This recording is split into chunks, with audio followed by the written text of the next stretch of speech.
ये 13 दोष ऐसे हैं जिसके जीवन में होंगे तो उसको कभी शांति, कभी सुख, कभी ऐश्वर्य ये टिकेगा नहीं और दुर्गति निश्चित हो जाएगी। बहुत ध्यान से सुने। एक श्लोक में 6 दोष और दूसरे श्लोक में 7 दोष। उपासक को कभी इन दोषों को अपने अंदर टिकने नहीं देना चाहिए। और जो संसार के मार्ग में चल रहे हैं, अगर इन दोषों में चलेंगे तो हुआ जो आपके पुण्य कर्मों से ऐश्वर्य है भी वो नष्ट हो जाएगा। आप दुख, चिंता, शोक से ग्रसित होकर बड़ा दुख में जीवन व्यतीत करेंगे और आपकी गति बिगड़ जाएगी, दुर्गति हो जाएगी। विकत्थनः स्पृहायुर्मनस्वी बिभ्रत कोपम चपलो अरक्षणश्च एतान् पापाः षण्णराः पाप धर्मान् प्रकुर्वते नोत्र सन्तः सुदुर्गे संभोग संविद विषमोति मानी दत्तानुतापी कृपणो बलीयान वर्ग प्रशंसी वनितास्तु देष्टा एते परे सप्तनशंस वर्गाः। जो अपने मुख से अपनी बड़ाई प्रशंसा करता है, ये 13 लिख लो दिमाग में, डायरी में, क्योंकि ये नोट हो रहा है, आवाज डाली जाएगी, आप बार बार सुन। इनसे बचिए। अपनी बड़ाई, अपनी प्रशंसा कभी अपने मुख से नहीं करना, नहीं तो आपके पुण्य नष्ट हो जाएंगे, बुद्धि भ्रष्ट माने गिर जाएगी। अगर परमार्थ में चल रहे हैं तो भी, और व्यवहार में तो पुण्य नष्ट हो ही जाएंगे। बुद्धि गिरी हुई तभी ऐसी बात होती है। और यह दोष बहुतायत है, ये बहुत प्रभावशाली है। अपनी बड़ाई मारना, इसको देख लो, पकड़ो, सत्संग है। अपने मुख से कभी अपनी बड़ाई ना करना। अगर कोई अपने मुख से अपनी बड़ाई करता है तो उसके सुकृत नष्ट हो जाते हैं, बुद्धि भ्रष्ट माने गिर जाती, पतित हो जाती है, फिर निर्णय ठीक नहीं। अगर हमारा सारथी, हमारा ड्राइवर मूढ़ हो तो कहीं भी हमको गिरा देगा, तो वो बुद्धि भ्रष्ट मतलब गिर जाती है, निर्णय करने लायक नहीं रहती। अपनी प्रशंसा अपने मुख से करना। दूसरा, लोलुपता, ये वृत्ति नहीं होनी चाहिए। धर्म से चलेंगे, धर्म के द्वारा जो हमें प्राप्त होगा उसी से हम अपना भरण पोषण करेंगे। आपके बच्चे स्वस्थ होंगे, बुद्धिमान होंगे, परिवार में बहुत सुख और शांति होगी। भले दीपक की तरह जलो, बहुत काल तक रहेगी। लक्ष्मी जी भी आपके घर में बहुत काल, हम ये नहीं कहते कि बहुत नहीं, जितनी है बहुत सुख शांति से चलोगे।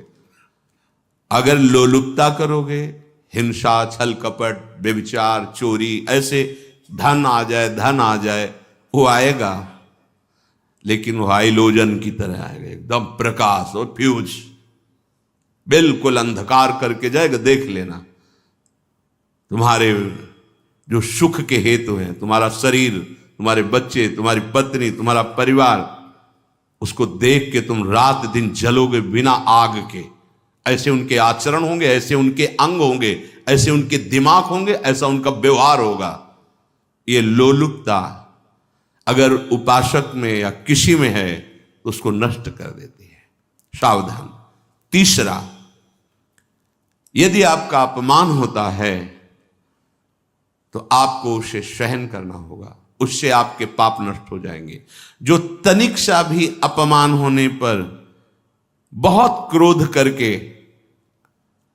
दूसरे का अपकार करने लगता है, ये आपका पतन करा देगा, ये आपको फंसा देगा, हृदय जलेगा, अर्थव्यवस्था नष्ट होगी, पूरा परिवार दुखी होगा। जरा सा अपमान की संभावना में आप किसी से भी भिड़ गए, किसी से भी, वो ये प्रवृत्ति आपका पतन कर देगी। उपासक में तो अपमान सहना अमृत है, नीचापमानम सुधा, पर व्यवहार में भी ज्यादा उत्तेजित मत होइएगा।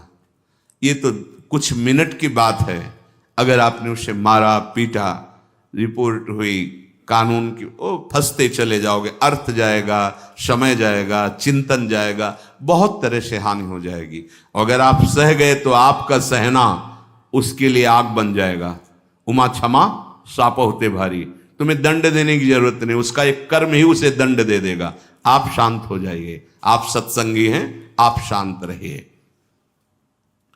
चौथा, निरंतर क्रोध और उसका चिंतन। बैठे बैठे बस द्वेषियों का चिंतन ही हो रहा है, अंदर क्रोध का चिंतन और द्वेषियों का चिंतन ही हो रहा है। द्वेष भरी बातें, द्वेष भरे क्रियाएं, उन्हीं का चिंतन करके जलते रहना क्रोध से। उपासक को तो क्रोध करना ही नहीं चाहिए, बहुत शांत। ठीक है, अभ्यास में कभी क्रोध हो सकता है, उसको फिर समन करो, अंदर से प्रायश्चित जैसा कि अब गलती हुई, आगे नहीं करेंगे। और व्यवहार में भी क्रोध को आप पीना सीखें। अगर बार बार आपका क्रोध प्रकट होता ही रहेगा, आपका स्वभाव बिगड़ जाएगा, आपके पुण्य नष्ट हो जाएंगे और आपका जीवन नष्ट हो जाएगा। देने वाला उतना दे देगा आपको, आनंदित रहो। पैसा खर्चा, सब पूरे जीवन का विध्वंस मचा दिया क्रोध ने। कहीं भी आप देखो, किसी से क्रोध करके देखो, फिर देखो तुम्हारा भजन चल रहा है, तुम्हारी वो आनंद वृत्ति है नहीं, जलोगे और वो जलन और गुस्सा दिलाएगी और वो बैठे बैठे जलो नहीं। ये क्रोध जो है, ये चाहे व्यवहार में हो चाहे परमार्थ में, दोनों की हानि करने वाला है। और आश्रित जनों की रक्षा ना करना। अगर कोई भाग कर आपके पास आ गया है, कोई पशु पक्षी या कोई मनुष्य, आपको चाहिए कि अब चाहे हमारे पहले प्राण जाएं, उसकी रक्षा करेंगे। सीवी जैसे तो कोई बिरले ही होते हैं, पर इतना जरूर ध्यान रहे, जैसे कोई पशु पक्षी किसी भय से आपके सीमा के अंतर्गत आ गया है, अब उसकी रक्षा करनी है आपको। अगर आप स्वयं मार देते हैं या मरवा देते हैं, या आपके सुकृत नष्ट कर देगा, या आपकी दुर्गति का कारण बन जाएगा। और जो पाप कर्म उत्साहित होकर करते हैं, उपासक को तो बहुत सावधान रहना चाहिए, पर व्यवहार में भी जो नहीं करना चाहिए, अगर वो पाप कर्म आपके द्वारा मन में प्रेरित हो रहे हैं, संकल्प बन रहा है, क्रियाएं हो रही, दुर्गति पक्की, पुण्य नष्ट हो जाएंगे, दुख अशांति बढ़ती चली जाएगी, कभी शांति नहीं प्राप्त कर पाएंगे। ऐसा नहीं कि जो मन में आवे सो करे। पापाचरण निडर और उत्साहित होकर करना, अगर ऐसे लक्षण है, निश्चित दुर्गति होती है। ये 6, अपनी बहुत बड़ाई करने वाला अपने मुख से, लोलुपता, तनिक से अपमान में सहन ना करने वाला, निरंतर क्रोधी और आश्रित जनों की रक्षा न करने वाला, और निडर हर्षित होकर पाप कर्म करने वाला।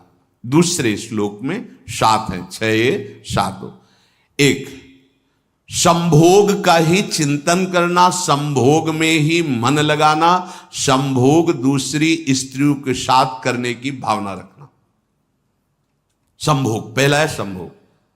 रात दिन बैठे बैठे बस यही चिंतन करना, गंदी बातों का, गंदी बातें देखना, गंदी बातें सुनना, गंदी बातों का चिंतन करना।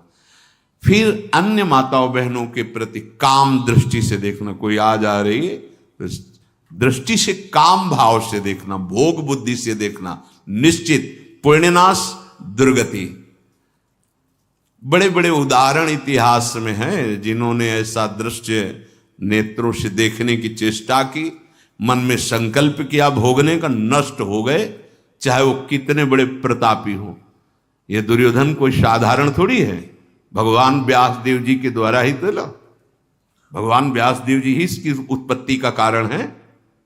आप देखो, इतने महान पुलस्त जी ही उत्पत्ति का कारण है रावण की।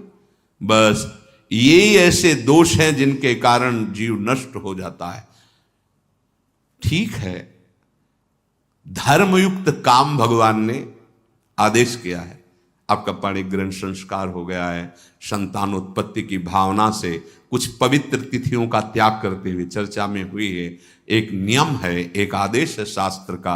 आप बहुत काम प्रवृत्ति वाले हैं तो प्रत्येक मास में जब माताएं बहनें पवित्र हो जाती मासिक धर्म से, तो जिनका पाणी ग्रहण आपने किया, जो पत्नी स्वरूप है, वो ठीक है। वहां भी बार बार के लिए व्यभिचार प्रवृत्ति के लिए शास्त्र आदेश नहीं करता, संयम पूर्वक, और उसका चिंतन नहीं करना। पाणी ग्रहण संस्कार है, घर में विराजमान है, एक संयम एक नियम के अनुसार उसका चिंतन तो फिर भ्रष्ट कर देगा। चिंतन प्रभु का करना है, चिंतन प्रभु की सेवा जो आपके कर्तव्य, इसके चिंतन